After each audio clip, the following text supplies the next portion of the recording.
ఏమైంది? అరే అన్నయ్య, అమ్మకు తెలకుంటా బీరోల నుంచి 500 తీసిండ్రా. ఆ ముచ్చట అమ్మకు తెలిసింది, నన్ను కొట్టడానికి వస్తాంది. ఇప్పుడు అమ్మ ఇట్లా నా గురించి అడితే నీకు తెలియదని చెప్పురా. అరే చోటుగా చెల్లగిట్లా కనబడ్డదారా? ఇవాళ ఉన్నది నా చేతిలో దానికి. ఏమైందమ్మా? ఎందుకు నువ్వు అంత కోపానికి వస్తాను? చెల్ల బీర్వాల నుంచి 500 దొంగతనం చేసిందిరా. దాని సంగతి చెప్తీయాల నేను. అరే పాపం, చెల్ల తెలుసో తెలియక 500 తీసింది. ఇలా అమ్మ చేతికి దొరికితే చెల్లని పొట్టు చూపుతుంది.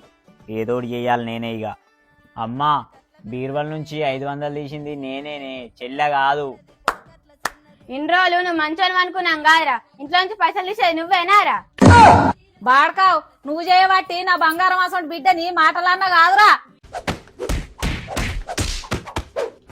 ఈయన చీపుతో కొట్టినా సిగ్గురాదే, ఈయన ఇంట్లో నుంచి వెళ్ళగొట్టాలే మనం.